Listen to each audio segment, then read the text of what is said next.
Hello friends, नमस्ते. मी नीना अनुनीनू ब्लॉगमध्ये तुमचं मी सहर्ष स्वागत करत आहे. आज मी तुमच्यासाठी घेऊन आली आहे बुक वायरलेस माईकचा छोटासा रिव्ह्यू.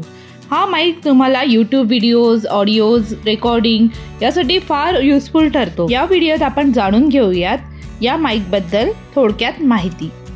आज आपण मागवलेला आहे बुकचा वायरलेस मायक्रोफोन. चला तर मग आपण ओपन करूयात आणि पाहूयात याच्यासोबत आपल्याला काय काय मिळालेलं आहे.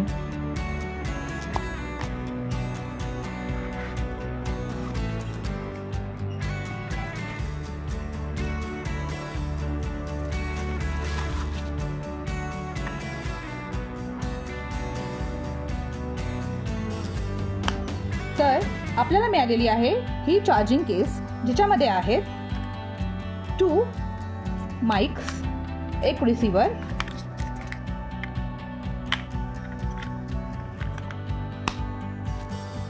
आणि तुम्ही पाहू शकता इथे या बॉक्समध्ये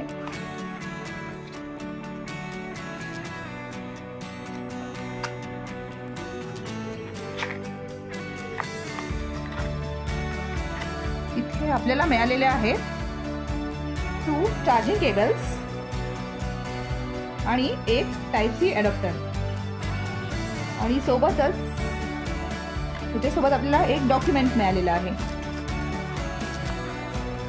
ओके, तर आपण पाहूयात हे आता काम कसं करतं. याच्यातले माईक तुम्ही वेगवेगळे चार्जिंग करू शकता, सेपरेट किंवा या केसला सुद्धा चार्जिंग ऑप्शन आहे, ज्याच्यात तुम्ही एकत्र सर्वांना चार्जिंग करू शकता. तर आपण बघून घेऊया की चार्जिंग कशा प्रकारे होते. मी आता डायरेक्ट केसलाच लावून बघते की चार्जिंग कशा प्रकारे होते.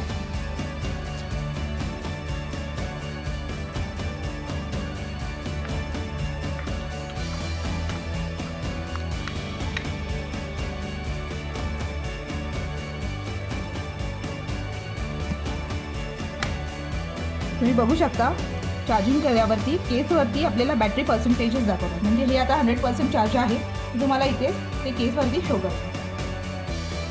आपण आपल्या अँड्रॉइड फोनला माईक टेस्टिंगसाठी लावून बघूया.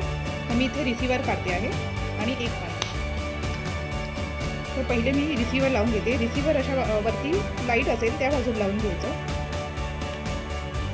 आणि माईक आहे माईक. माईक मला पहिले ऑन करण्यासाठी माईकला इथे एक साईडला बटन आहे, ते होल्ड करायचं.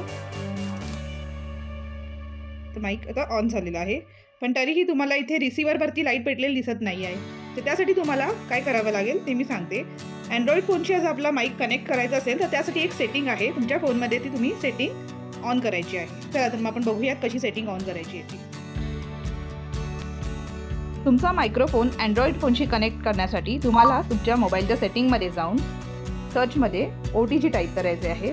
तुम्हाला OTG कनेक्शन्स ऑप्शनमध्ये जाल, तिथे तुम्हाला OTG कनेक्शन एनेबल करायचं आहे.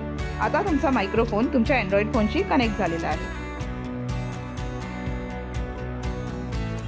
आपण OTG कनेक्टिव्हिटी ऑन केल्यावरती तुम्ही बघू शकता आपला रिसिव्हर आणि माईक दोघांची लाईट लागलेली आहे. आता आपण याच्यावर काम करायला सुरुवात करूया. आता हा मी ऑडिओ रेकॉर्ड करते माईक लावून. त्याच्या पहिलेचा विदाऊट माईक केला होता, तर तुम्हाला तो फरक जाणवतच असेल. आणि आता या माईकचं त्यांनी जे सजेशन्स दिले आहेत त्यात त्यांनी कनेक्टिव्हिटी माईक आणि रिसिव्हरमध्ये 20 मीटरची दिली आहे. जेव्हा तुम्ही हा माईक लावून ऑडिओ रेकॉर्ड करत असता तेव्हा तुमच्या आउटसाईडनी येणारे काही आवाज असतात, म्हणजे जसे की फॅनचा, कार नॉईज, असे काही बरेच आवाज असतात, ते हा माईक अवॉइड करतो आणि आपला व्हॉइस क्लिअर ठेवतो. तर हा माईक मी घेतला आहे अमेझॉनवरनं. मला हा माईक मिळालेला आहे 2200 रुपीजला. तर तुम्हालाही आवडला असेल तर तुम्हीही बाय करू शकता. तर हा होता आपला आजचा बुक माईकचा छोटासा रिव्ह्यू.